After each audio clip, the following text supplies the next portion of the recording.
on ABC. This is Dr. Pepper Championship Weekend. A farewell to a classic rivalry, a championship, and a BCS Bowl all wrapped into one festive package. The Big 12 Championship features Oklahoma's Ryan Broyles, a finalist for the Kickoff Award as the best receiver in college football. He'll frequently face off against Nebraska's Prince Amukamara, a finalist for the Thorpe Award as the top defensive back. Showtime in Texas. Texas goes to Pasadena. So many memories of Big 12 Championship games. K-State got the end zone up. End zone out of bounds. Touchdown, touchdown. Got it. The Aggies upset Kansas State. Gonna throw it. Got it wide open, baby. And so fitting that the final championship game features two rivals connected across time. He's all the way home. Across borders.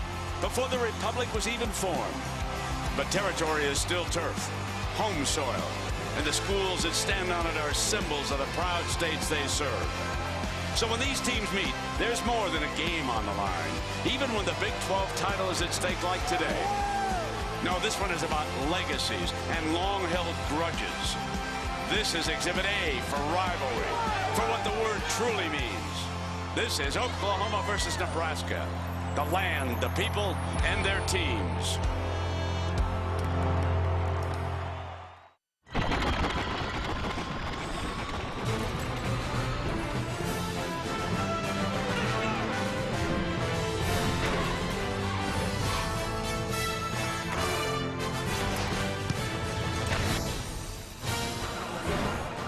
You are looking live at Cowboys Stadium in Arlington, Texas.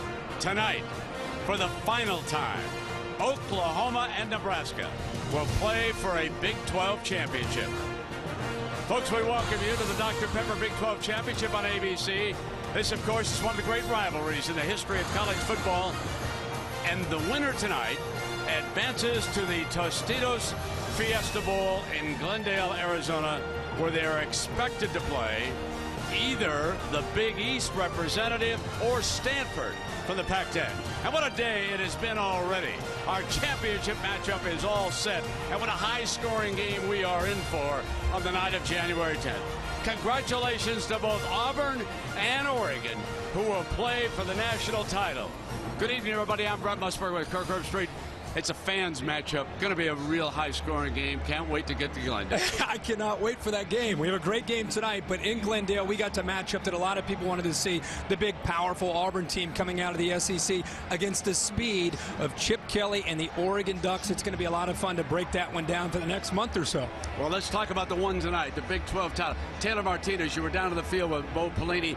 What's the status of the Nebraska quarterback? They're going to obviously give him a chance to go tonight, and it's really important that he stays healthy. He missed the game last week against Colorado. He's got a turf toe and a high ankle sprain that he's trying to deal with. They said he's had a great week of practice. His ability to run effectively is not only important, but also his ability to throw the ball. I think Oklahoma's going to crowd the line of scrimmage and try to take away Martinez, Roy Halou, Rex Burkhead in that Nebraska running game. Martinez is going to have to make some plays with his arm. Hey, we had some bedlam fun last week, didn't he? I'll tell you, Landry Jones really grew up in that second half. I think that's the best way to put it. He really had a chance to show his resiliency, and I thought he stepped up and delivered early in that game. Got to give Oklahoma State a lot of credit. They really disguised some coverages, created some problems, took away a lot of the underneath routes, and I think it affected Landry Jones in the rhythm that he was trying to get into. And of course, there's a great play there by the Cowboys. But how about the second half, especially in the fourth quarter? Finds Cam Kenny for a big touchdown, and then the next series they come back with a great call by Kevin Wilson and find James Hanna. I think it affected Landry Jones in a positive way. And Nebraska, one of the toughest pass defenses in college football, they're going to take away all the underneath routes. I think Landry Jones' decision-making, running the football, and getting the ball thrown downfield vertically the way they did late in the game last week will be something that's big for the Sooners. Bo Pelini would probably prefer a defensive struggle here. Yes, he would. I think he would. Anytime that Bo Pelini can get his team, a team that loves to possess the football and play great defense in that kind of game, it plays into his favor. Herbie, we have a special musical treat here tonight. The world premiere of Parachute's new single, Something to Believe In. Song available for you to download free at ESPN.com/music.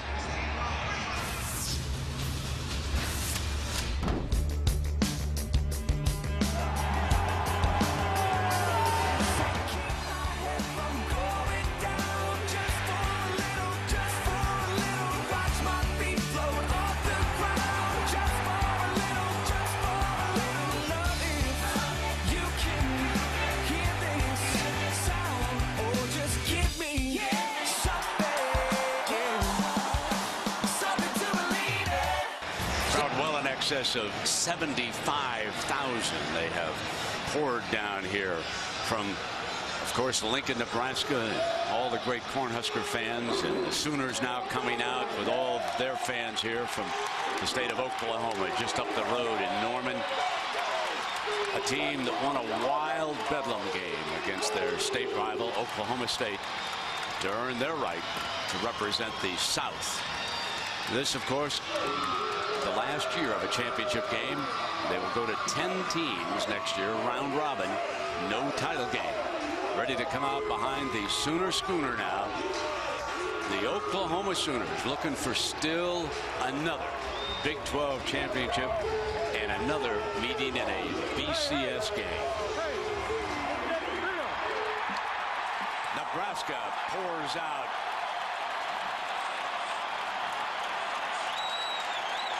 And now the Sooners.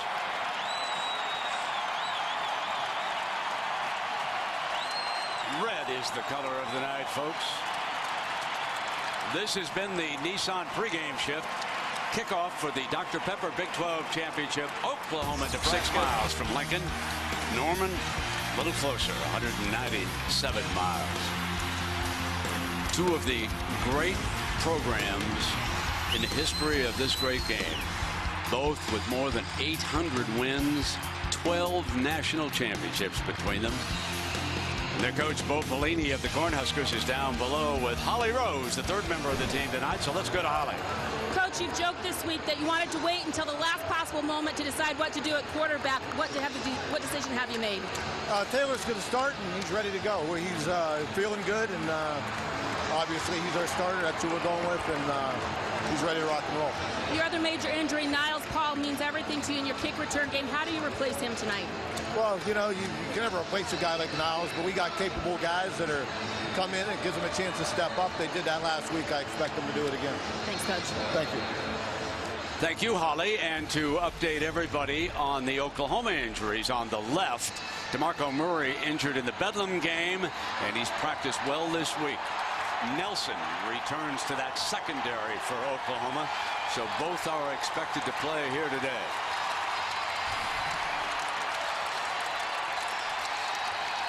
Coach Bob Stoops will have the ball first.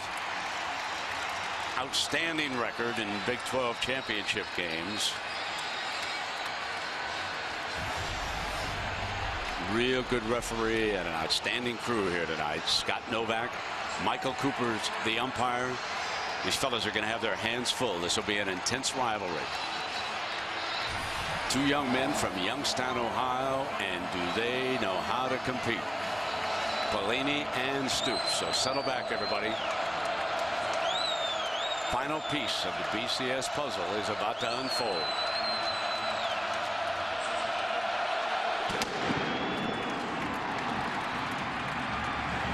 This is Madu, just across the goal line. Good return, and a penalty flag comes flying on the opening kickoff. During the return, holding on the receiving team, number 56. 10-yard penalty. First down. So we have Landry Jones now coming out. Brett Landry Jones, we talked about in the open what he was able to do, faced some adversity last week. 468 yards with 4 touchdowns. We'll see if he can gain that momentum where he left off in Stillwater. Remember, against Nebraska, matchup zone, which essentially means a lot of man-to-man coverage that's very physical. He'll have to be patient tonight in the passing game. The pistol offense with the quarterback 4 yards back and the tailback directly behind it. Millard is number 33, the fullback.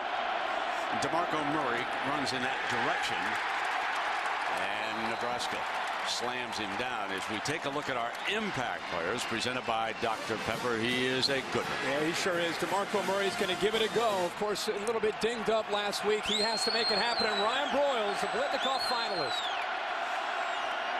DeMarco's second carry, and this will put them in third and mid-range with Pierre Allen making the stop. Folks, remember a year ago?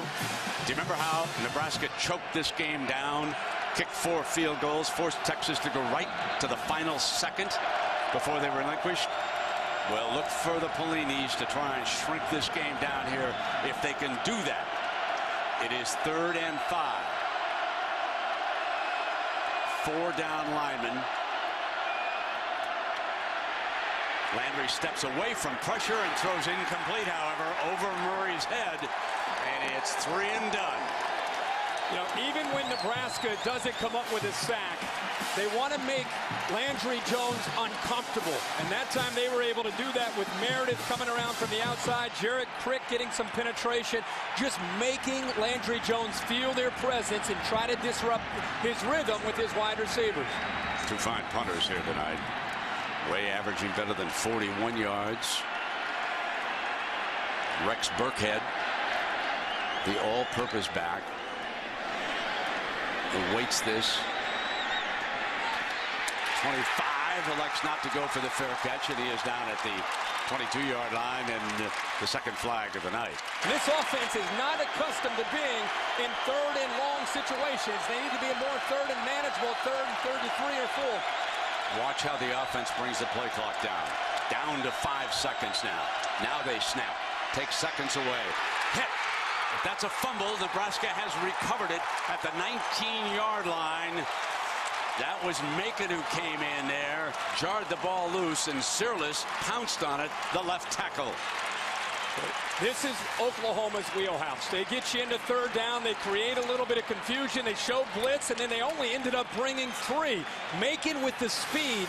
Oklahoma, that's their great strength, is bringing pressure, and Macon that time got around and got home to the quarterback. One of the finest all-around kickers in the country, Alex Henry, booms it, and Broyles is back with a fair catch signal. Ball's on the ground, recovered by Oklahoma.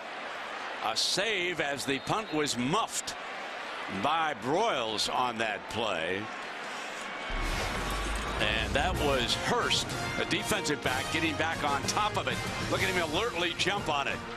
Saved the moment for the Sooners. Down below that Helou told the trainer he was hit on the outside of the knee, but he's good to go.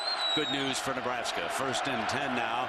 DeMarco Murray and the Sooners check the sideline for the adjusted play call.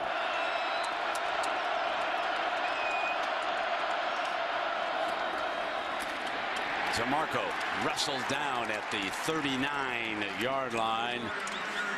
Levante David and that gang, I'm telling you, they're tough back there, Herbie. Big battle up front between Oklahoma's offensive line and the athletic and physical Nebraska defensive line. Oklahoma's going to have to do the best job they've done all year, blocking up front to help Murray out against this style of defense from Nebraska. Use the jet motion and come right back, determined to get number 7 going. Well, they are, as a staff, determined to run the football. If you look at Nebraska, when they put Gomes in and Haig to go along with David, they essentially are playing with 4 defensive linemen and 7 defensive backs, all at around 180 to 200 pounds. When you see that kind of matchup, you've got to be able to run the football. Back to the pistol. They haven't shown the diamond formation yet here tonight that they use frequently against Okie State. Swing pass, Murray, great receiver. 1st down, tiptoes down the sideline. They come up with a big play. Cassidy comes up after a 19-yard gain. And this will pick the tempo up for Landry Jones, but this is what Sooner fans wondered if they'd see. Will Murray be in the game, and will they give him space to make plays? Here they come. Off a fake incomplete to Broyles. They were setting a quick flanker screen with Kinney, the blocker, set in front of him. One thing about a great receiver like Ryan Broyles, he wants his touches early to kind of get into the flow of the football game, and Haig has been on him. They've mixed up different defensive backs. It's not as if one guy is following him around, but Broyles wants to touch early. Dennard and Amakamara, perhaps the best pair of corners that any team has in college. Option look, pitch to Hannah, the tight end on the inside, and he is to the 35-yard line on that play call. Well, I tell you, Gomes coming from the left to the right. Watch how he closes right there on that play. Now, to Hannah's credit, he kept fighting to try to pick up more yards. But this defense, they may be a bit undersized when it comes to the hybrid safety linebackers with Gomes and Haig, but they can still hit you. They send young Finch, number 22, in and split him out far to the right. Now they bring him with that jet motion look, and they give it to him on an end around, basically.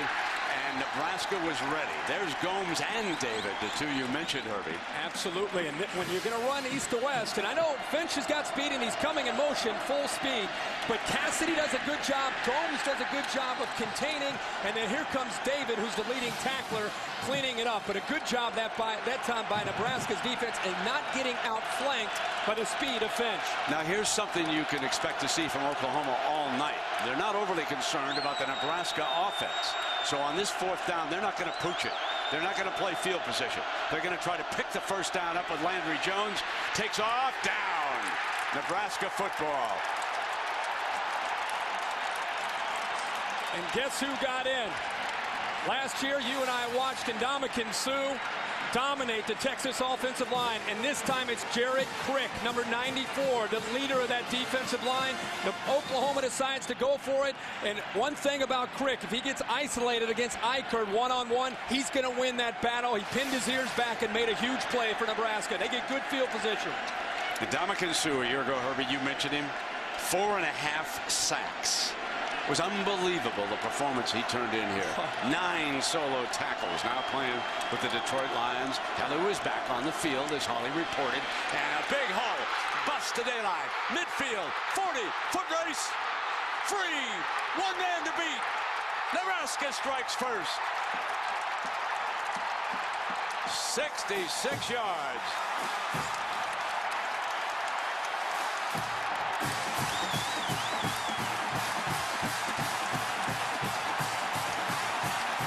As good as Oklahoma has been on defense this year, they've given up more big runs than anybody in the Big 12 this year.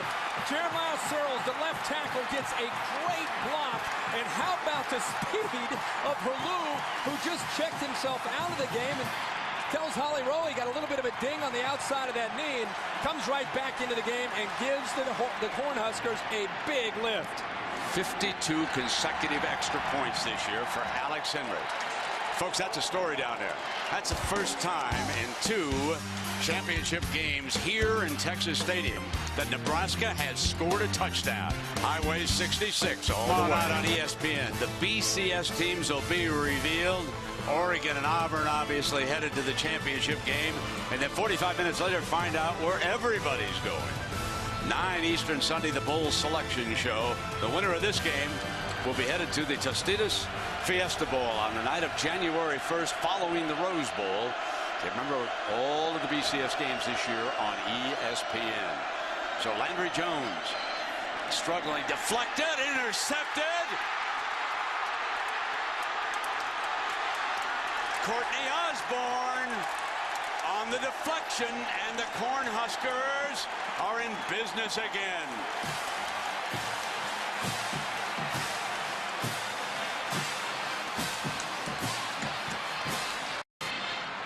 There's maybe a little bit of a discussion there about a possible fumble maybe towards the end of the play, but Terrence Moore definitely deflected that football up into the air. Presentation, go to Big12Sports.com following this telecast. Let me clarify one thing. It was not the replay booth that generated that. It was a timeout by Bo Pelini, but he got it back over there as a result of it because it was a good challenge. So that's what gave him a fresh set of downs. They ruled down by contact. And now Burkhead looking to pass, stumbles, touchdown. Burkhead hits Kyler Reed, the sophomore from Shawnee, Kansas, for the score. That's his 3rd touchdown pass in 3 passing attempts. That's not bad. That's the way he gets started, right? As a Wildcat quarterback coming in, everybody thinks you're going to run the football. And I'll tell you what, Kylan Reed, who has amazing speed for a tight end, watch him as a wing back on the right. Watch him settle down, back away from the defense. See how he just kind of settles down? And even a running back / quarterback like Burkhead appreciates a receiver that breaks down his route like that in the open space. Henry adds the extra point. Well, that's making the most out of your first completed pass. Your quarterback is 0 for 4, but your running back goes 1 for 1 and a touchdown. 12 conference was formed. Think about that one. I will. Lad. I will. Right after this kickoff, we're going to get an update from our man in New York, Robert Flores. Brennan Clay and Madu are back deep. Oklahoma, Herbie, needs a spark here, something to go in. The game is being dominated by the Cornhuskers. And let us decide if they want UConn to play the ACC. If not, they will go to the Tostitos Fiesta Bowl and play the winner here. Landry Jones, confusion a little bit in the backfield, but they make the completion. Best play of the game. Best play of the game is right. Kevin Wilson call that baby again. A little misdirection there. A little confusion there by Landry Jones on which way to have the play fake, and it maybe confused Nebraska a little bit, but one of the best passes so far for Jones.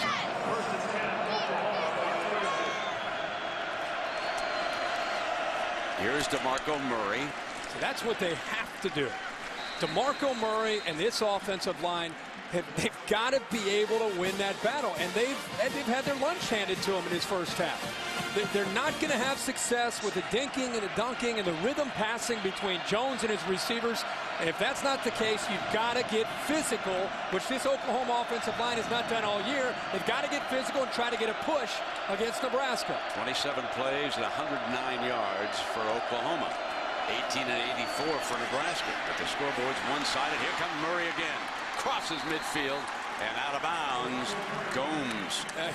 Now we're starting to see a little bit of rhythm here. And I'll tell you, the tight end, Rattery, 47, does a good job sustaining his block against Pierre Allen. Millard coming around, leading the way. And also Ryan Broyles involved, picking up a nice block. Madu into the backfield, number 17. So it's been a steady diet of Murray and Finch. And now it'll be number 17 on 1st and 10. Play action. Downfield, down the middle. The freshman. Touchdown, Oklahoma. Kenny Stills takes it in. It's a 49-yard scoring strike. Jones to Stills.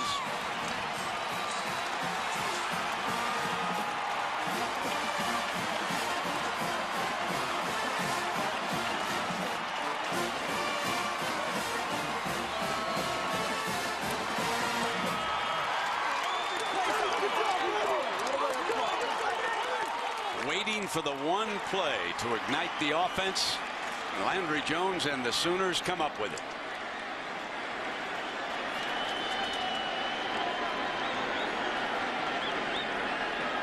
Jimmy Stevens.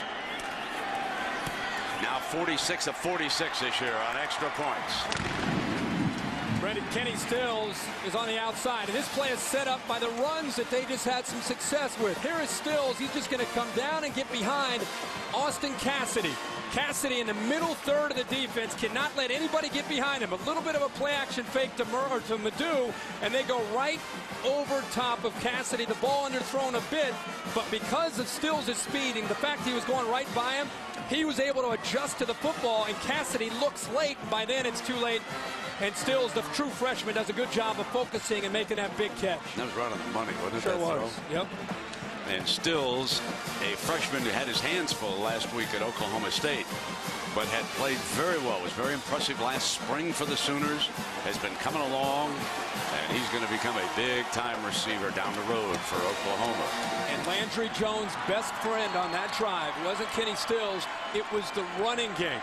They got a little bit of some rhythm finally, and they set up the play-action pass, and they got the ball thrown downfield. Those are the two things you have to do against Nebraska. Run the ball and have success in your vertical pass game.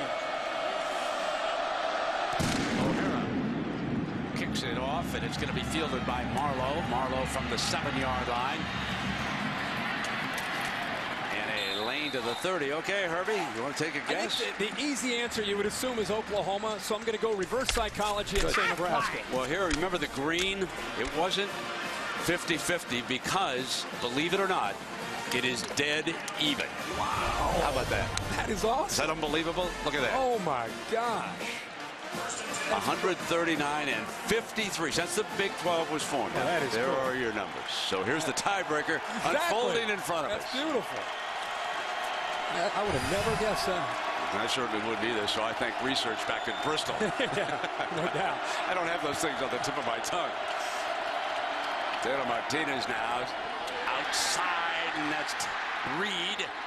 And Reed picks up a first down at the 46-yard line. Nice.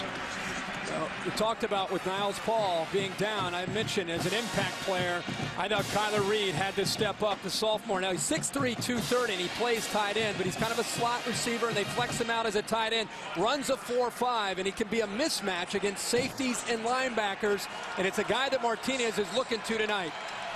George Hill, our stats man, just told me that is the first completed pass for Taylor Martinez here tonight. Remember, Burkhead threw the touchdown. There is the handoff to Hellu. And he is down to the 48-yard line with Austin Box. That last drive, it all started, of course, with what looked like to be a fumble. Great effort by Ryan Broyles, but the knee after the review was down. Nebraska kept the football, and Rex Burkhead trying to be able to make a play as a Wildcat quarterback. The receiver to the far left there in the slot is Reed, and he works on break his route down right there, kind of gives Burkhead enough room to be able to find the space, and he throws it in for the bullseye and a touchdown. Hellu short of the first down. Ronnell Lewis, another stop, and this will be an interesting third down call coming up here for the Huskers. Finally starting to see Martinez. Looks like he's settling in a little bit. A couple series ago, he ran the football. I've watched him on a couple of his fakes. It looks like he's exploding through the Oklahoma defense, even carrying out fakes. So maybe he's starting to settle in a little bit.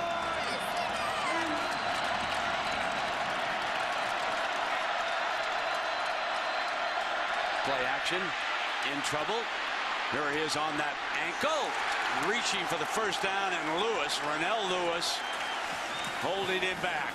That is a great play in the open field by Lewis, because I'll tell you what, Brent, Taylor Martinez, he didn't look like this at Kyle Field. He's looking like he looked early in the year as far as his acceleration. And I thought he might get to the corner and get outside of Lewis, but Lewis shows his speed and strength by pulling Martinez down. How big does Bo Pelini think this moment is? Burkhead comes onto the field, replaces Hellu. Fourth down. Remember, the Sooners have gone for it. Twice on fourth down have failed.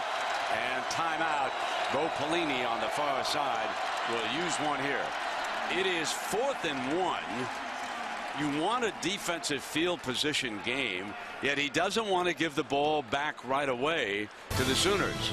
There are some coaches watching right now who are saying, coming to its feet.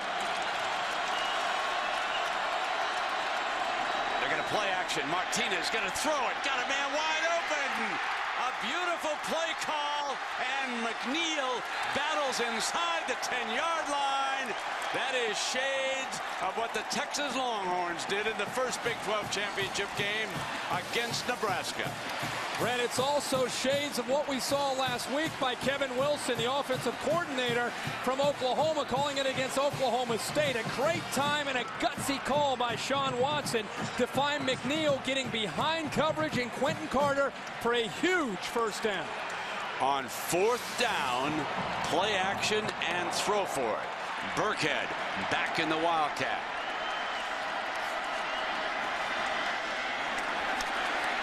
Picks his way for a couple of yards, and second down coming up. Plenty of time. We were kind of kidding about that throw by Burkhead. It's not bad average. Three attempts, 3 touchdowns. But, you know, if you're an Oklahoma defensive back, you're looking at film all week. You're aware. You've been told by Brent Venables, hey, don't forget 22 now. He can throw down inside the 10-yard line, and now already in this game. So that's in the back of their mind, which also helps when you're just trying to run the football with Burkhead. Brother to brother. 2 of the 8 children who grew up in the Pelini family in Youngstown. Second down and goal. This will be Martinez throwing back of the end zone high. McNeil again the target, and now it'll be 3rd and goal. Quentin Carter, who picked off a pair of the Oklahoma State passes, had coverage on McNeil that time. I'll tell you, right now McNeil and Kyler Reed are giving the safeties and linebackers all they can handle. If that ball is thrown low, McNeil again had Carter beat for a touchdown. The ball just thrown high by Martinez. Anunwa, Quincy Anunwa, a freshman from California on the field for the Cornhuskers, a freshman wide receiver. They have 4 targets here on this 3rd down for Martinez. Offensive line gives him plenty of time. Can't find a target. Now he's in trouble. Cuts back. Shakes a would-be tackler. Throws to the middle. It's intercepted. Can't throw back across your body. Picked off by Travis Lucas. Oh, the young man's got to learn on that. That is so dangerous. Across your body to the middle of the end zone. You and I were feeling the same thing there as we're watching this play unfold. And by the way, he's got his wiggle back. He's got the juice back with his speed. Good job of trying to keep the play alive. Look who's trying to chase him down. Ronell Lewis throws the ball back. And I'll tell you, as a quarterback, even though he's a freshman, as soon as that ball left his hand right there, he wanted to have a string on it to be able to draw it back. And Travis Lewis, one of the veterans of the Sooners defense, makes a huge play. Now Oklahoma will try to make Nebraska pay for that mistake. 1st down and 10, trailing them by 10, just inside of 7 in the first half. DeMarco Murray coming working the sideline. It's incomplete. 2nd down, and David with coverage over there. I mean, he was all over DeMarco Murray. And David has been in great coverage. Mukamara, Denard, Gomes. These guys are taking away the underneath routes. Remember the last drive Oklahoma had? It started with their running game, and then eventually it led to their passing downfield. 2nd down and 10.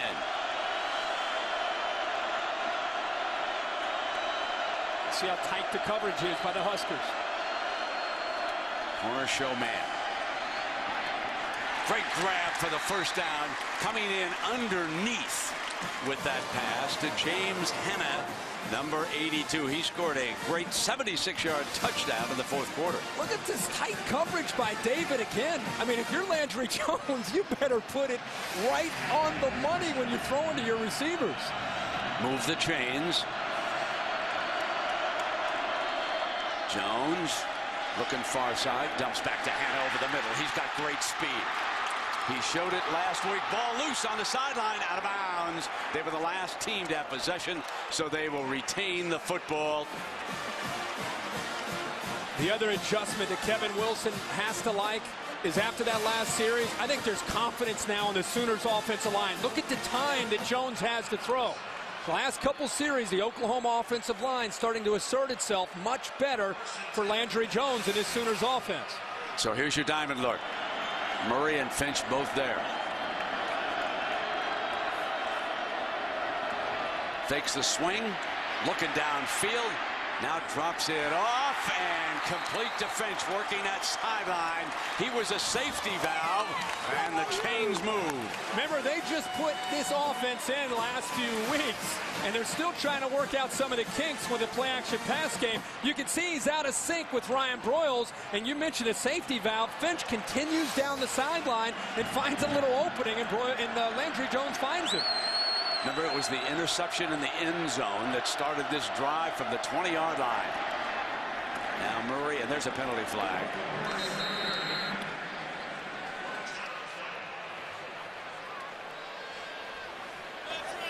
Personal foul, chop block on the offense, number 33, 15-yard penalty, 1st down. Trey Millard, good-looking freshman fullback from Columbia, Missouri, but got a little bit low on this block. Well, Miller's got a great future, but you're right, Pierre Allen off the edge there. He just is going to try to submarine him and take his knee out.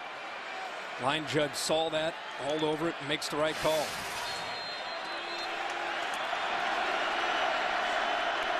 Madu is in, number 17, into the backfield for Oklahoma.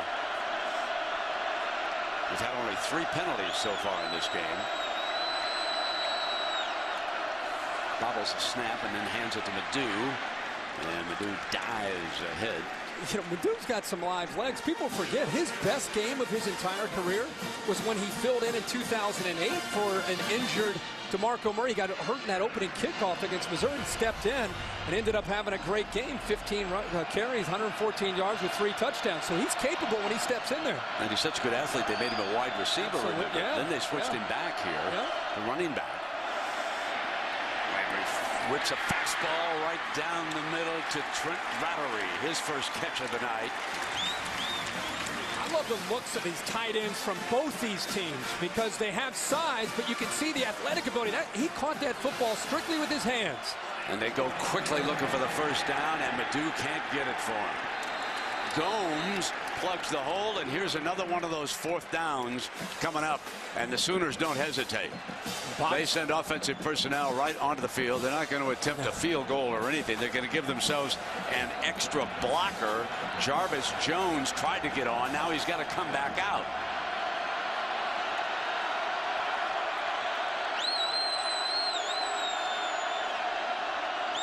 And the last time they tried a quick snap on 4th and short, and they got stopped. So this time they take the full amount of time, and Kevin Wilson calling plays up in the box, sends it down to the sideline, and now they're ready. And now Landry Jones on the bootleg, easy first down. Out of bounds at the 17-yard line. Terrific play action. Watch him sell the fake. Great job of just that little bit of a slight pause to sell it to the backside defensive end and the outside linebacker, Josh Williams. Now they're going to go quickly. They're in the attack zone now. Here's the handoff to Murray. They're down now to the 15-yard line, and here comes 2nd down. Prior to the snap, 12 men on the defense, 5-yard penalty. First down. So there is that late substitution. When they get down inside the 20, the Sooners have gone up-tempo here the last couple of weeks. That's what they like to do, fast and faster. So here they come now. 1st down and 5 after the substitution penalty. Blaney brothers jumping up and down, trying to get a timeout. They have 1 left. The Sooners have their timeouts. They have all 3. 3:39 to go here in the first half.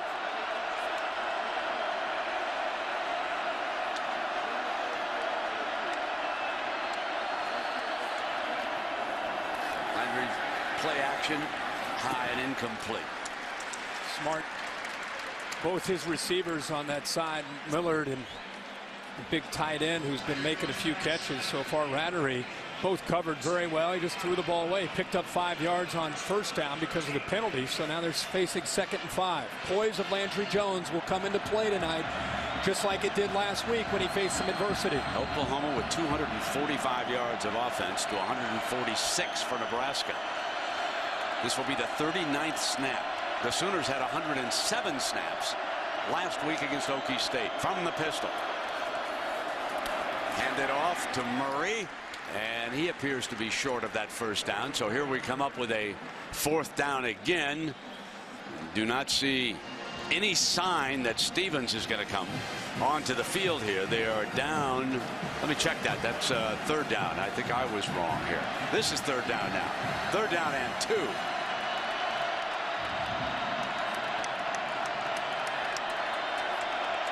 Sooners working a little bit of clock themselves now, trying to make sure they got to the right play here on 3rd down. Bob Stoops called a timeout, ran out of the field. Remember, he had 3. He's got 2:45 left in this half. Trailing by 10, and we could talk about the day as we come down the stretch. BCS championship game as we look at today's big picture, brought to you by Sony, and of course the 2 big games of the week out in Corval. Look at that duck with that Tostitos sack there. He knows where he's going. Why, Oregon's going to the championship to meet up with Cam Newton and Auburn. All right, Herbie, here's your bonus question. Who's going to be the favorite in Glendale? I'm going to say Auburn. I'm not saying I know the answer, because I know. I'm going to say Auburn. Yeah, probably. The hype of Cam Newton coming off a Heisman Trophy win next week. I think it'll be Auburn. I think I agree with you. What the SEC's won 4 straight. I think it will have some. You think we'll have some points? You think so? January 10th now, folks. Remember that. a little bit later, and it's over on ESPN this year. 3rd down and 2. Jet motion. Landry tosses. Incomplete. That's waved off. That's incomplete. Hannah, the intended target. And now we've got a 4th down, and now the field goal unit is coming out. Jimmy Stevens trots out at the field.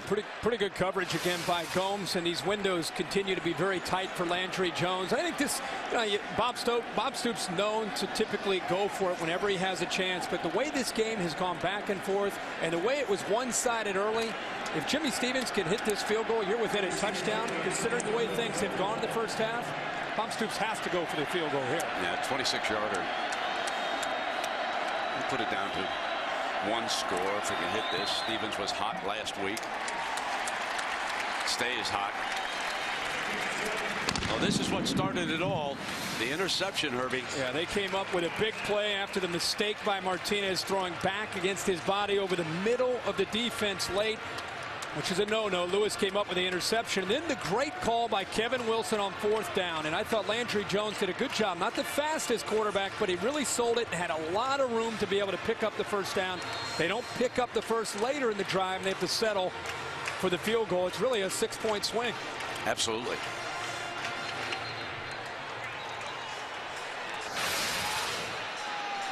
Just what we expected with these two great rivals. Remember the old days when the Big 8, Oklahoma, Nebraska, Oklahoma, they'd play for the championship right around Thanksgiving. A little bit of Chris snow Schenkel, coming down. Bud Wilkinson. The best. It was great. Brent Musburger making a few of the calls. I remember that like it was back in high school. Did a few. I think it was a real, when Barry Switzer closed out against Osborne, I think we had a miserable day in Norman. We had a 7-0 ball game, if you can believe it. Remember you made it. Joel Makovica had a big call one time for you, I remember. Yes, indeed. Now let's go to New York. Jesse has been solidly in Auburn's corner. As you point out, my partner, Kirk Herbstreit, picked them to win the West back in August. And I know a lot of the local folks down there in Alabama picked on you for that call. Yeah. And look at what you got. Auburn going all the way to the national championship. They made a great run, didn't they? I mean, they were challenged 6 or 7 different times. I mean, they needed a last-second field goal to beat Kentucky in Lexington, but they put it all together today. Played their most complete game, beginning to end, and put that exclamation point really on this season. I think they've been down by double digits 4 straight times as Nebraska hands it off here to a Hello fumble. Sooners have got it. With 2 minutes almost left on the clock, they've got a scoring opportunity. Travis Lewis, who made the interception, has now recovered the fumble. Travis Lewis has given them another scoring opportunity. This has been a problem all year long for Nebraska. They have 37 fumbles on the year, and they've only lost 12 of them. This time, they end up losing another one, and it's Travis Lewis again, as you mentioned, Brent, one of the leaders, one of the captains, a guy that has to make plays when it looked like maybe Oklahoma would be happy to be down 7 going into half. Now they got a chance to try to tie it up. Now the Black Shirts will try to dig in for Nebraska. Murray's the running back. Oklahoma with 2 timeouts. Jones with great time, slant leg, there's the post. Touchdown! The freshman Kenny Stills. Turn it over, go up on top, 31 yards. And they're an extra point away from tying the Big 12 championship.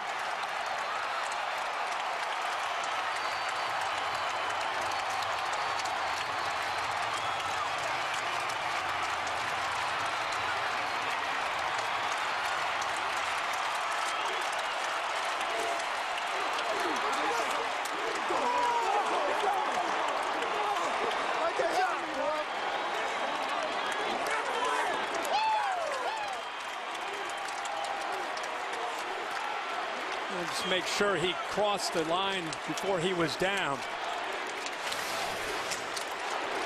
A great job and a great effort by Stills. Right knee. Right knee. Yeah, it looks like... Hang on, everybody. Right knee appeared to be down. But it's close. It is real close again.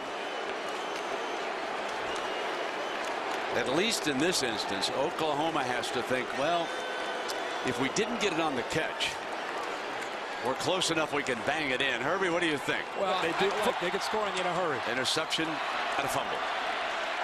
Now DeMarco Murray will check in. Millard is right there. Here's your tight power formation, and Landry Jones dives in. There's no question about this one. Line judge quickly will jump in. There's the signal. And now they're an extra point away. I always like to do this because it's the quarterback in me. The offensive line in the last 3 series deserve a ton of credit for making adjustments and coming off the ball. It all started with they finally got their running game going, and I think it helped them in the pass protection. In the last 3 series where they've been able to generate their points, they've really controlled things up front. That's where it starts. Kenny Stills, who made that play, Herbie, from La Costa Canyon High School. And he was a 4-star recruit by both Rivals and ESPN.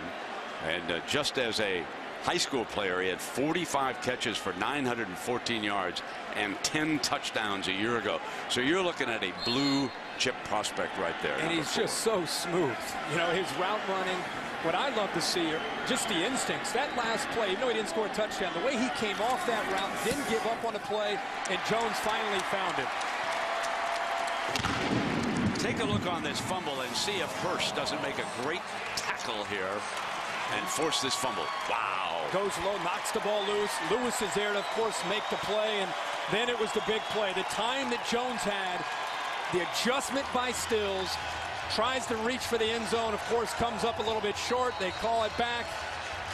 The effort, clearly the knee is down, the right knee touched. They bring it back to the half-yard line, and the very next play, the quarterback Landry Jones gets in, and we are tied up at 17. 10 points on the last 2 drives following those turnovers by Nebraska. So the Cornhuskers let the Sooners right back in it. Minute and a half to go. It's Travis Lewis right in the middle of both those turnovers, the interception and then the fumble recovery. That was his 3rd interception of the season. He also leads the Sooners in tackles and has all season long, and now he's recovered that fumble which led to the touchdown. So here we go.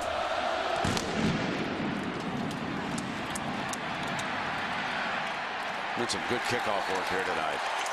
Coming out to the 20. Well, a reminder, when the visitors arrived, they said they came in peace.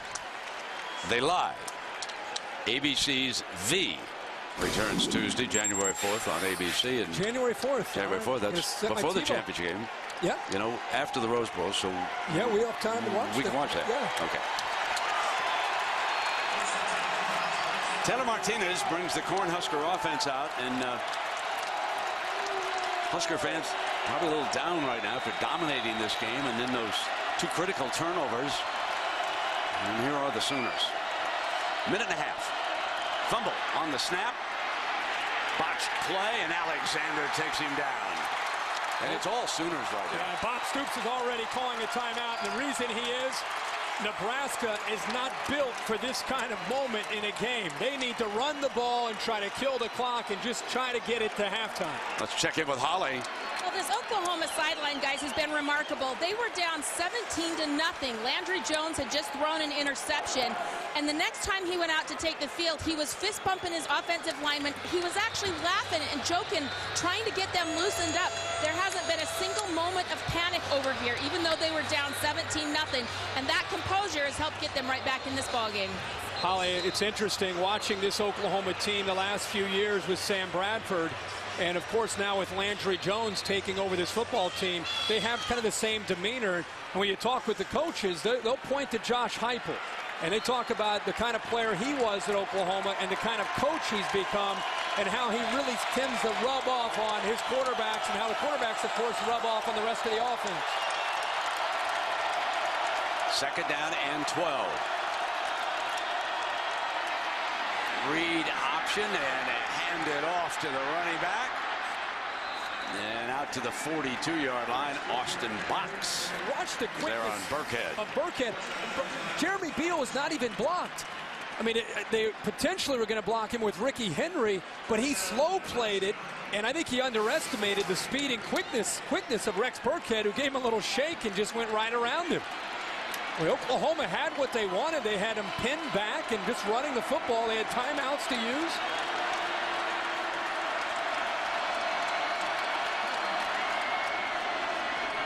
The other direction, Martinez keeps it this time.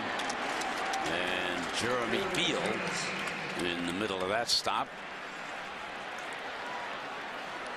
Keep an eye always with Taylor Martinez. Has the ankle, has turf toe. Definitely moving around a lot better than the last time you and I saw him was against Texas A&M a few weeks ago. We're 2nd and 7. Inside of a minute. They'd love to get Henry a chance. And then Burkhead again. That'll set them up with 2 yards for the first down, but most important is that clock running right now. With the way Henry kicked that first one, you get it across midfield and you got a shot. Yeah, and Bo knows it. 3rd down and 3, and he wanted that timeout.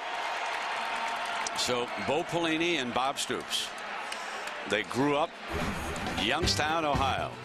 Bob is a little bit older than Bo, and there are the coaches who have come from that town. Used to be a big steel city. And there's Cardinal Mooney High School, where they played in the field, where they learned. And I'll tell you, the high school coach that they played for, there was Stoops. He was a class of 7-8 before going to Iowa. Bo, the class of 86 before going to Ohio State. So the cradle of coaches has moved from Miami, that's the school, all the way to Youngstown, Ohio. One of the greatest towns you'll ever visit. And you're coming with me this summer to play bocce ball for a high school fundraiser that all these coaches come back to. It's Great. for Cardinal Mooney. You would have a ball. Bob Stoops reminded me and said, tell Brent upstairs today he's got to come in this summer. Wasn't the coach Bucci? Yeah, Coach Bucci. Yeah. Legendary coach in Ohio. And he's got a bocce tournament. Yes, he does. Yeah. That works for me. Yeah, you're 3rd down and 3. You'll love it. I'll be there. A little of that Italian red in Youngstown? Oh, plenty. Oh, God. Plenty. As Martinez now throws far side, got the first down. They're coming down the field. That's Kenny. They pick up the first down. They're out of timeouts. They're going to fire the ball here, kill the clock. It's all about trying to get Henry into position for this field goal attempt. Good job here by Taylor Martinez. Now, do you throw one here with 25? Do you try to pick up a few more on the sideline? I think maybe that. I think you have to try to use the size of your receivers towards the sideline, and knowing that there's still enough time. If you can just pick up 5 or 7 yards, you fire it, clock it, fire it down, and try to get Henry out there with a chance to get a shot at a field goal. Still a lot of time with 25 seconds. On 2nd down, Martinez got it. Incomplete. The line judge says incomplete, that McNeil was out of bounds. Made a great effort on the ball. Watch his feet. And Brett Hurst jumps the route and tries to undercut the ball. Great concentration. He's out of bounds. But right there, DeMontre Hurst, I think, thought he had a shot at interception. What focus by Mike McNeil to be able to hold on to the football, but clearly he's out of bounds. Here's a 3rd down. Trying to pick up a few more. Alex Henry already with a 53-yarder here tonight. This would be longer than that.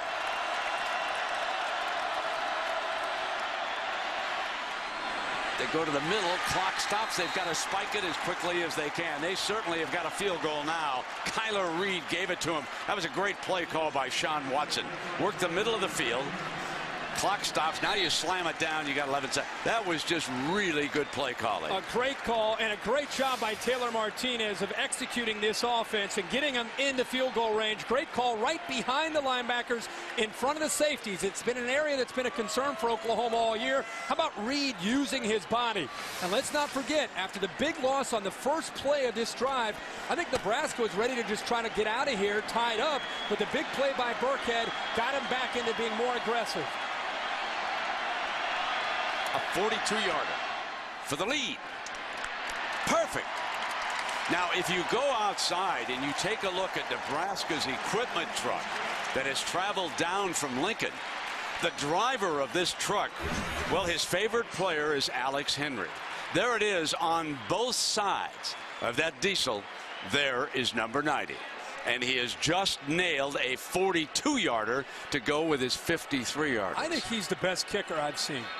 I don't know if I've ever seen a college kicker kick the ball as consistently as he does. That ball went over the net and into the stands. It gets high, and it splits the middle every single time. A year ago, remember, he came out to warm up for the game, and he was kicking punts off this big television screen of Jerry Jones, and the PA announcer came out. Your attention, please. You are not allowed to aim punts at the big screen. Right. Oh, yeah. It was the voice of doom coming down on Henry. Exactly. You know, I think I agree with you. He's as good a kicker as I've watched. I've ever seen. I mean, he just doesn't miss.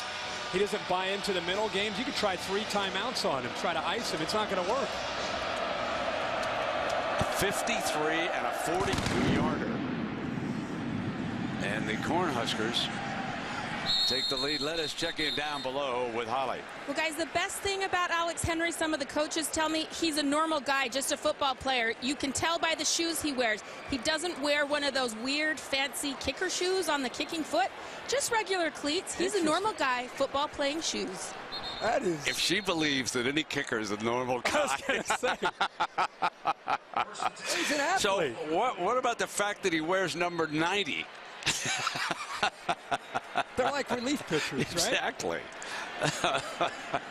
So Oklahoma will take a knee here. Wasn't this the way it should be? Huh? Oklahoma and Nebraska. Wasn't that fun? Perfect. For a half. Great first half. Come on back, everybody. Let's check in now with Holly and Coach Stoops. Well, Coach, your team was down 17-0. What started to change so you gained some momentum? Well, we got some turnovers. Offense hit some big plays. That's what you got to do. You know, we made some plays on offense. Again, defense with the turnovers and some stops. That's how, you know, you got to play as a team, and we started doing that. Seems like big plays have been the problem for Nebraska. How do you tighten up your defense? What's that again? You've given up a couple of big plays that they've scored on. How do you tighten up your defense? Well, that's it. One play early in the first quarter. The rest of the time, the run game, we played it well. So just playing it with discipline. Thanks, Coach. So there we have it. 20-17. Right? It's a battle of Youngstown. Let's send you to New York. John Saunders and Jesse Palmer for the Capital One Halftime Report. Take it away.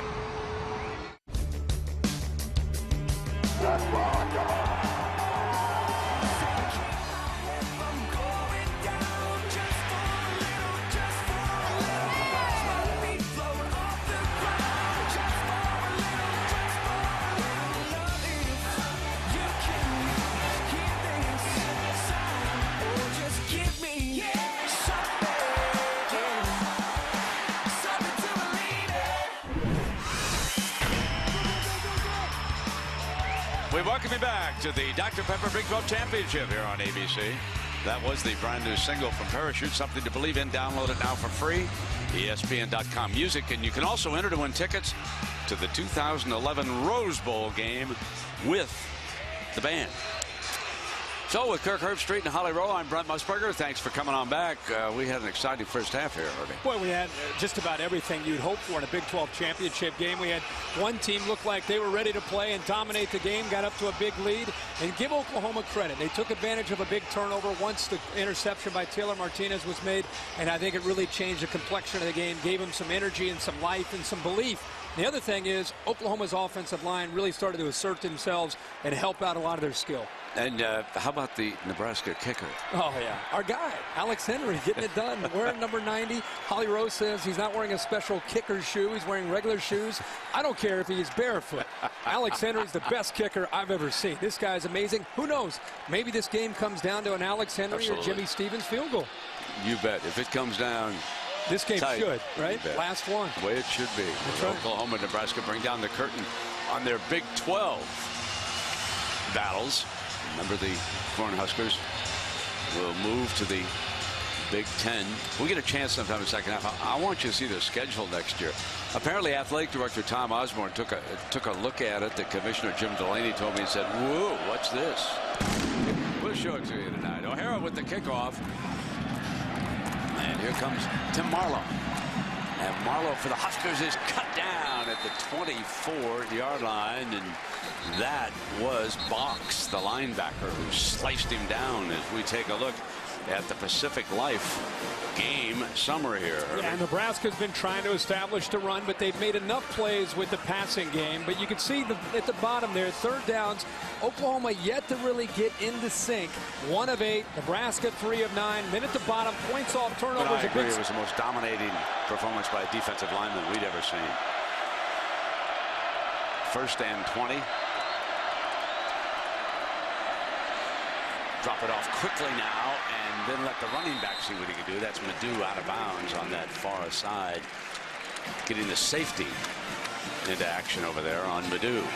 They're bringing a little bit of pressure off the edge there with Meredith, and it puts Madu one-on-one to the outside. Safety a little bit late getting over, and you can see the quickness of Madu getting up that sideline pretty quickly.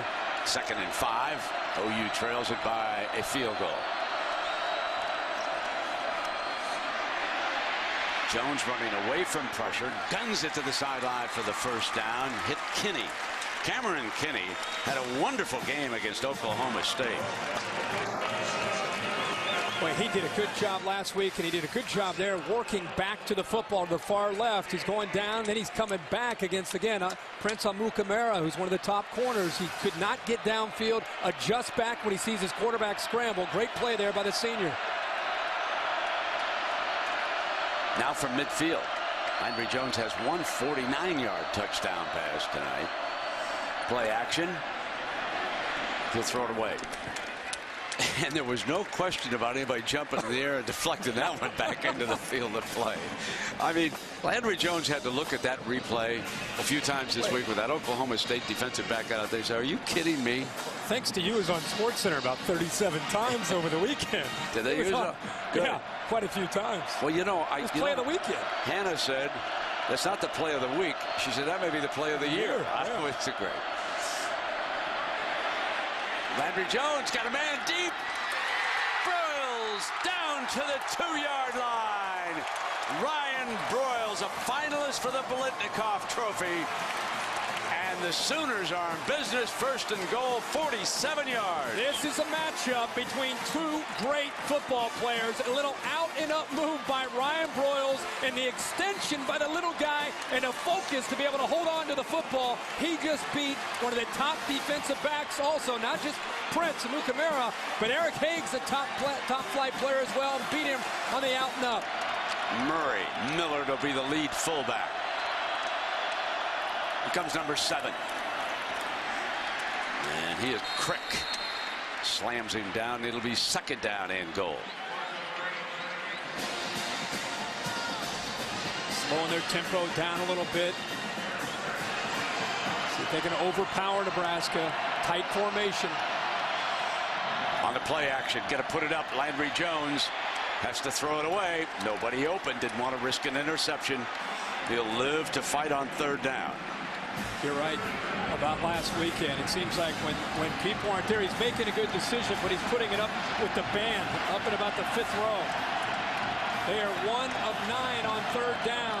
We're going to go with a little bit more skill, bringing Stills and Broyles into the game here. Tough to execute against Nebraska down inside the 5 when you're going with that tight, big, strong formation. You need to try to spread them out and try to create some space.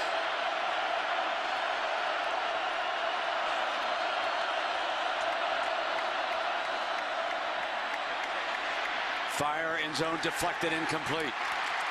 4th down, and here comes Stevens. Trots onto the field quickly.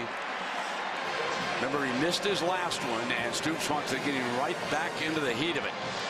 And there we have an injured receiver down there. That is Kenny Stills. The intended receiver. Remember when Bob Stoops first saw Stevens come off the field, he knew there's a lot of game left, and he said, get your head up. Get your head up. We're going to need you to make more kicks. This one looks like about a 25-yarder. Let me check that. It looks like a 20-yarder. Correct myself, and he slid that one through for the tie. Herbie, take a look at this and see if we get what happened here to the young man. He's in obvious pain, and the ball was thrown a little bit high. They tried to isolate him one-on-one. Took a little bit of a hit there from Bernard, and the way he landed, I think, caused the injury. Gonna go with Burkhead, and why not? Burst free across the 40. A brilliant run before Jonathan Nelson can come up, but it's 19 yards, Herbie. This time they're going to read Price Macon. 94 comes down on Halou. Burkhead does a nice job reading it. Remember, he's a running back playing quarterback. See how Macon came down on the runner? That indicates a keep for the quarterback. And Burkhead flashing back to his high school days, running that flawlessly from the Wildcat. Keeping him right there. I mean, this is starting to resemble the old single wing. With Burkhead taking it away. Down to the 32. Nelson again forced to make it. His number 22 driving the Huskers. And see Macon again coming down on Halou. It's a little bit different right now when you come down on assignment football and take the dive away with Macon. This isn't Taylor Martinez with a gimpy ankle. This is a great running back with some shifty moves, able to accelerate upfield. This is what Taylor Martinez used to be able to do from the zone read. So now Martinez splits out as a wide receiver. He's down the bottom of your screen. Fumble! Oklahoma recovery. Travis Lewis. He's had an interception and 2 fumble recoveries tonight. Number 28, a senior from San Antonio, Texas. I don't mean to come down all on Mike Caputo, but this was not because Burkhead is taking the direct snap. Look at that snap off to the left. Actually, Burkhead makes a good effort with his left hand to try to hold on to the football. But you said it, Brent. Number 28 in white has been all over the field tonight for the Sooners, and he comes up with a football again. He was all Big 12 first team a year ago. High school, he played linebacker and running back. Looks like he's a little shaken up as he goes over there, huh? Robert E. Lee High School in San Antonio. Folks, they turn out some real good football players at that high school. DeMarco Murray in as the running back. 4 Nebraska turnovers, 3 fumbles, and an interception here tonight. Landry Jones, great play action. Drops it back off to Murray, the man he faked to, and Murray crosses midfield. Well executed, great patience, nice job by the offensive line. Off of that action, typically he goes way downfield, and what that does is it forces Nebraska to drop deep in coverage, and then he simply just drops it down to Murray. Another play action from Landry under enormous pressure. He has to drop it off to avoid the sack because Crick was coming at him again. Jared Crick, it seems like we're starting to call a lot of these names for both defenses over and over and over. And Jared Crick is having a field day as well. When Oklahoma drops back to throw, it seems inevitable that 94 for Nebraska is getting after him and pressuring him all night. Just another great Nebraska-Oklahoma game. Won't we all miss this rivalry? Murray motions out to the right. Jones is in trouble. Sacked again, and Mr. Crick is there. He's starting to resemble Ndamukong Suh here tonight. I think he was even held, and he still was able to get in there. Look at Eichert get his right arm hooked in there with Jared Crick. There was a penalty down. It looked like he was held, but he still got by it. Talk about taking a game over. There's something about this stadium and Nebraska defensive linemen in a Big 12 championship. Applying the penalty to set up this 3rd and a mile.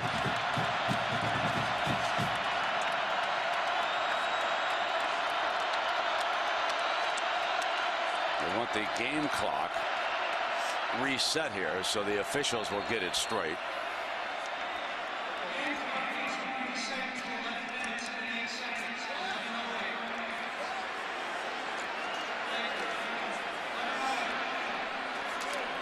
So the clock is going to be reset. It is amazing that Nebraska is in the thick of this, having turned it over 4 times, 3 fumbles and an interception. But they've had a great field goal kicker. They've been opportunistic. They had Helu go 66 yards for the first touchdown. They had a running back throw a touchdown pass, and they're right here.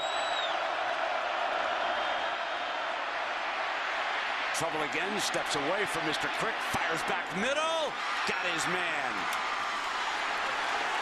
Thrown out of bounds is Cameron Kinney, and they were trying to strip him as he was tossed out of bounds. That effort by Kinney, I bet you Bob Stoops is going to go for this. This is 3rd and 24. They're playing man-to-man. You're isolated one-on-one. Jones buys all the time that he can to give Kinney enough time to clear to get in front of him, and that effort sets up now a 4th and short, 3rd and 24 to now 4th and 1.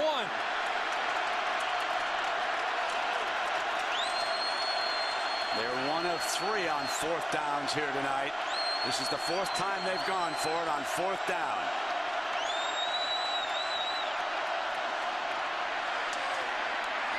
And they make it again with Kinney. And Amukamara rides him to the ground, but not before Kinney picks up the first down for the Sooners. I tell you, Kinney makes big plays, and Landry Jones is clutch. Now the handoff to Murray. DeMarco trying to get the edge, and he is pushed out of bounds here on the near side. The game we called last week, Landry Jones seemed to play better and get into more rhythm as a passer late in that game when the pressure was on, and it's deja vu a week later now in a Big 12 championship. Big moments. How will he step up? The offensive line's giving him time, and he puts the ball in the money. 2nd and 5.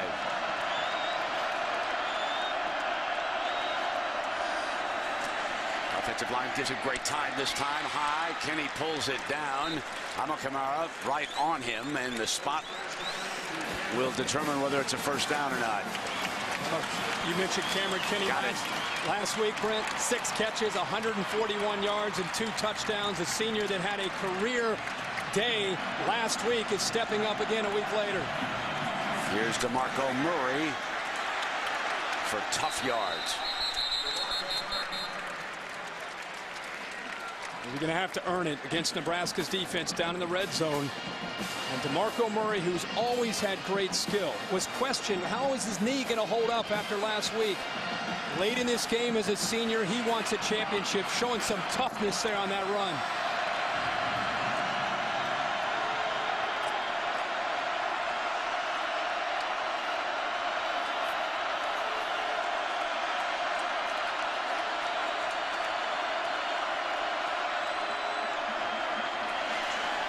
End zone, incomplete. Look who's on coverage there, Eric Haig, who's back in the game, which is so important for Nebraska's defense. It's a great matchup. Remember, Broyles got the best of him earlier on an out and up.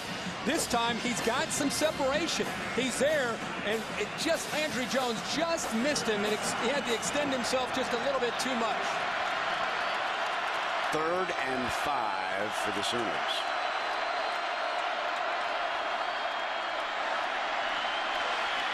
In trouble and has to throw it away. And here comes Stevens and the field goal team onto the field. Here's Broyles right here, and here's Haig. He's just going to go out and down, trying a little wheel route here. But watch how Haig drops into coverage, sinks, and then takes it away. That's exactly where Landry Jones was looking, and all he could do is throw the ball away and set up Stevens here for potentially a go-ahead field goal.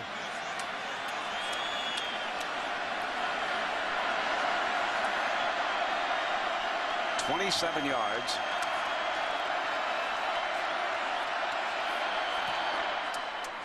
For the lead. Oklahoma 23, Nebraska 20. You're watching the Dr. Pepper Big 12 Championship on ABC. ABC. Here comes Burkhead and that Wildcat again. Good to see if they can move the ball. Burkhead on a great read option. Crosses midfield. Hurst makes the stop. Now the great kicker, Henry's had a 53 tonight.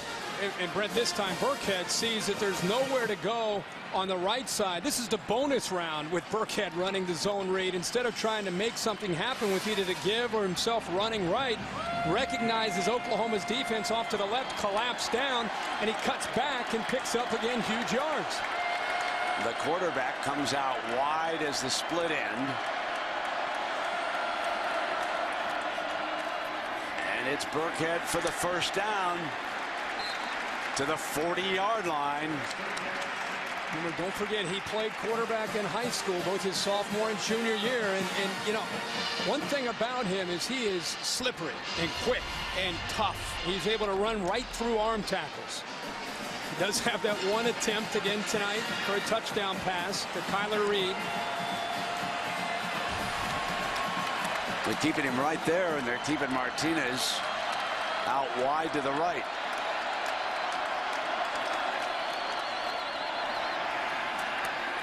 Tripped up. Might have got a couple yards out of it. Jeremy Beal. And there is Henry. He has a career long of 57 yards. 2 long field goals tonight.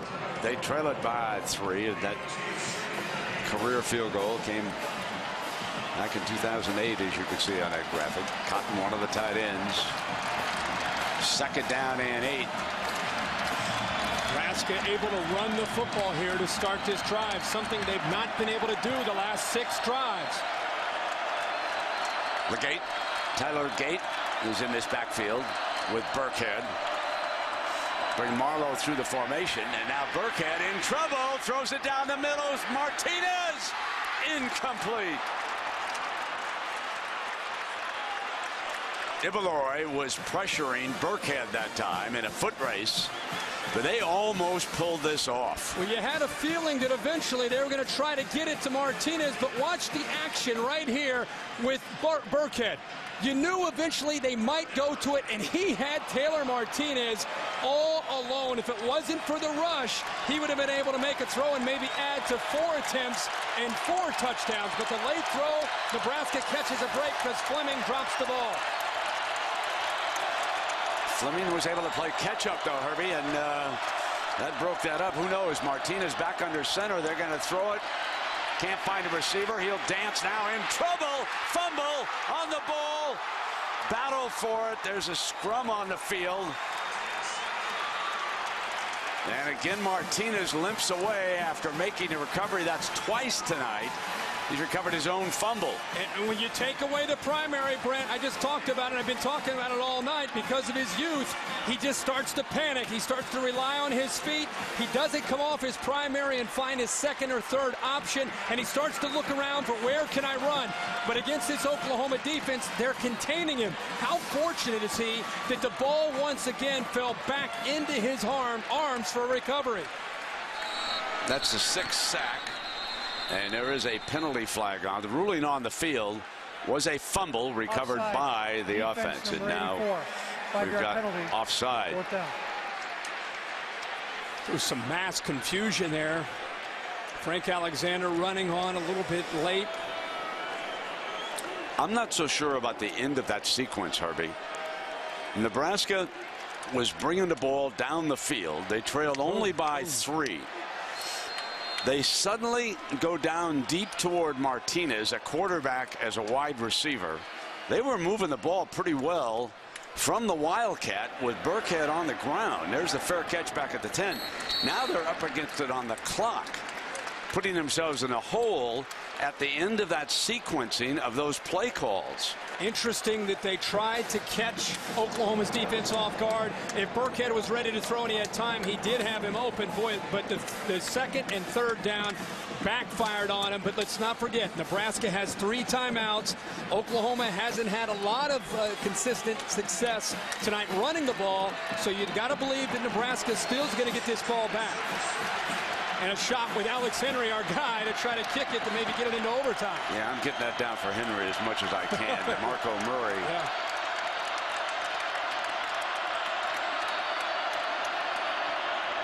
There's a toss play to number 7. They stay in bounds, and David back on the field makes the tackle. Boy, great job by Levante David. Nebraska knows they've got to make plays right now. They need a 3 and out. And who do they go to? Levante David, who's just able to go right by Gabe Eifert, the left guard, could not make the block. And again, because of the acceleration and speed of David going right by him. Landry Jones up under center. with Murray in the. You can see they're just running time down. Yep. They're bringing that play clock down before they snap it. Precious seconds are running away on Nebraska.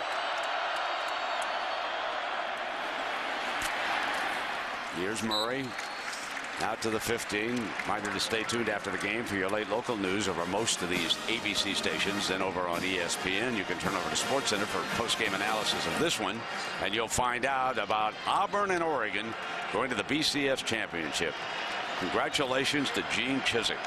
Remember when there was a time when folks were unhappy about him being named head coach at Auburn? None of that tonight, huh? See, they're just bringing time down. It was such a critical possession for Nebraska. It's a huge third down, obviously, here, Brent.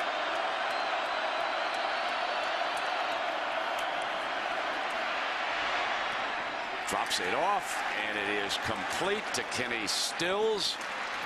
And short of the first down, so it'll be 4th down, and here comes the punter. Now, don't be surprised if Nebraska doesn't come after him. Yeah. The Cornhuskers are going to call timeout. You're going to see some black shirts out there.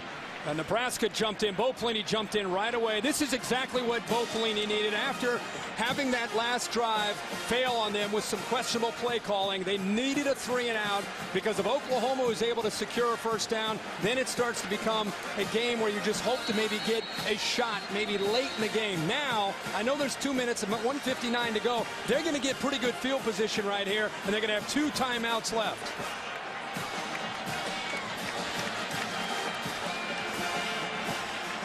Great job defensively for Nebraska when you consider the fact that Oklahoma on 3rd down tonight, 1 of 16. Now Tressway's last punt was not a good one. They're going to set a return. Here is Burkhead. Slips free.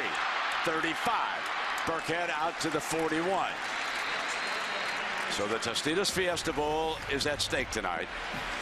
Following the Rose Bowl on January 1st, the winner here will play at large, and that could be the winner of the Big East, Connecticut, or it could be Stanford of the Pac-10. You'll find out tomorrow night at 8:15 on ESPN when everything becomes official. They need about 20 yards to give Henry a chance at his career long of 57.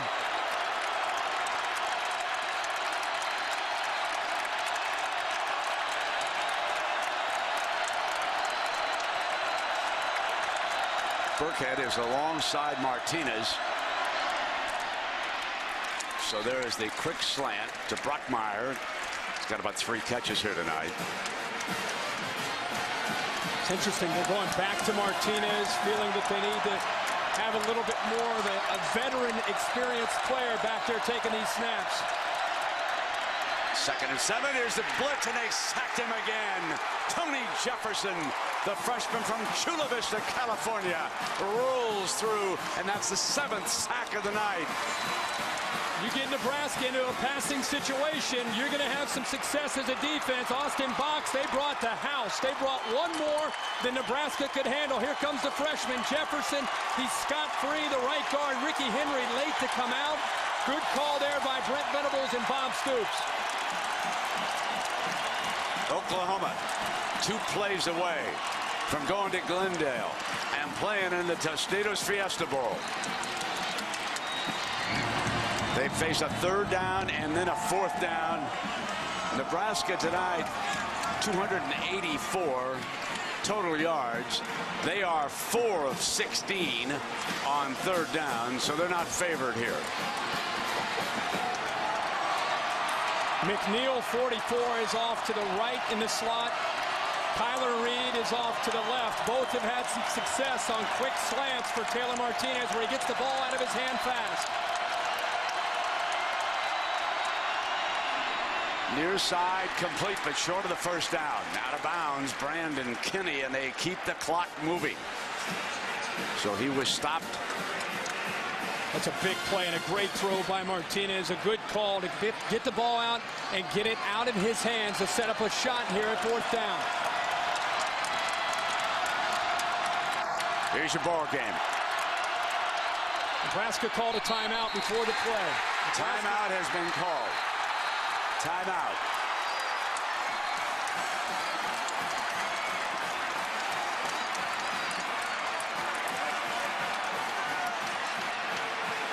The fans were already celebrating, but there was a timeout.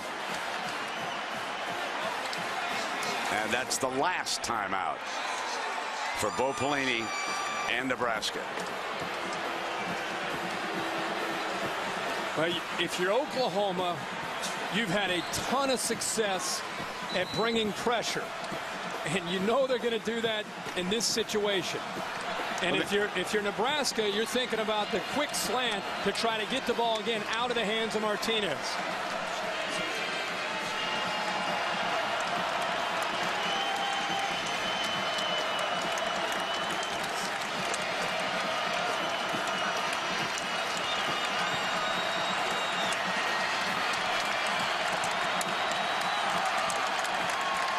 Here they go, just trying to give Henry a chance to send this game to overtime.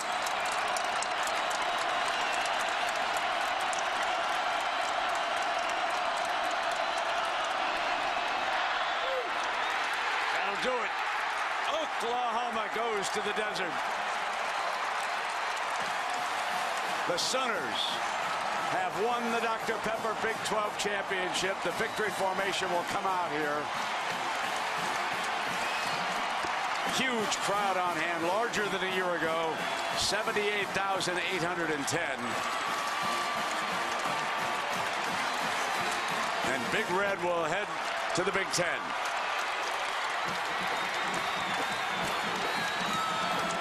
Brent, I just talked about how important you knew Nebraska would probably try a quick slant to get the ball out. Nebraska trying to get a chance, trying, as you said, to get it to Henry, but tight coverage by Hurst took away the quick slant.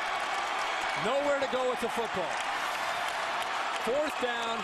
Martinez is back. The ball's thrown behind him a little bit, but I'll tell you, Oklahoma didn't feel threatened downfield. They knew it was going to be a quick throw, so they tightened up their coverage, and they took away any chance at all for Kenny or any of the other Nebraska wide receivers to make a play. Good job by Bob Stoops, and again, Venables tightening their coverage up there on 4th and short.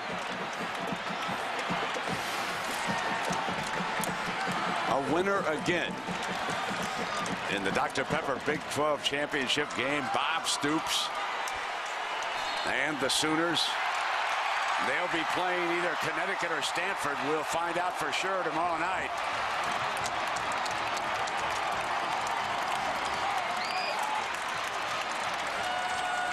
So the two friends from Youngstown, Ohio.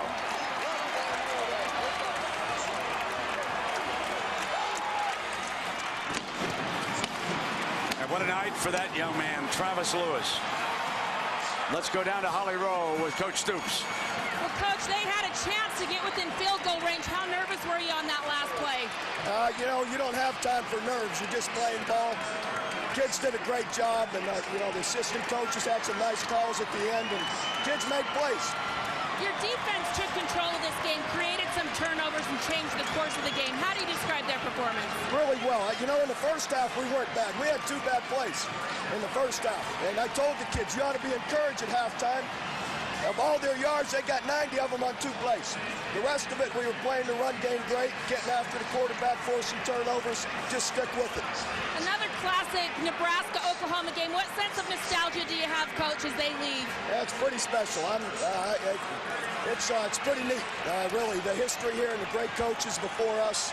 So I just feel fortunate and lucky. Thank you. Blessed. Thank you. Well, Travis Lewis tonight came in as the leading tackler for this Oklahoma team, but he was the master of the turnover, throwing it against his body. Travis picked one off of the end zone, which may have been the biggest play of the game. Then in the second half, he recovered his first fumble. The young man from San Antonio wasn't finished. An interception and 2 fumble recoveries, and certainly he's tonight's unrivaled player of this game, brought to you by Dr. Pepper. And overall, Herbie, this Oklahoma defense, 14 tackles for a loss for 60 yards. An unbelievable performance defensively for the Sooners.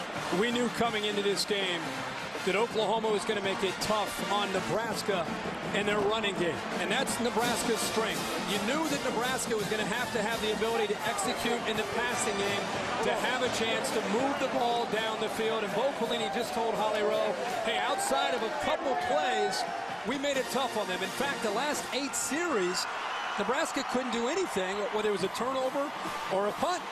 So give credit to Oklahoma's defense and Travis Lewis stepping up. Yeah, no question. And when you think about the big picture today, the stage is set for the championship game, of course. Auburn blew out South Carolina for the SEC title. Oregon was battling Oregon State for a while in the Civil War. Then they, too, pulled away. So there's no doubt about what's going to happen. As for Oklahoma, Herbie, they will head to the Tostitos Fiesta Bowl. And, you know, Bob Stoops has an amazing record now. Looking back when we had a Big 12 North and a South, he's been able to come into this game and really control things and dominate these championship games. But it's very fitting. I mean, the 2 great friends going toe-to-toe in the last Big 12 championship game here in Arlington, and it goes down to the wire, and Oklahoma ends up heading to the BCS and has a great year, and again, the final season of what we know as the Big 12. All right, let's go down to Holly Rowe with the man of the hour, Travis Lewis. Well, Travis, you were all over the field in this game. What was so intense about you tonight? We wanted it. We wanted this bad. You know, this has been a long season. We've been tested in so many ways. We've been up against the wall. We had our backs against the wall. We came out here, and we defense totally dominated. You guys were under fire early in this season. Everybody wondered what was wrong with the defense. How fitting is it that on the last play that Nebraska has a chance, it's a defensive stop? It says what kind of guys we have on this team. We got a lot of guys with character, a lot of guys that really wanted this, and we're bringing the championship home. Thank you. You're welcome.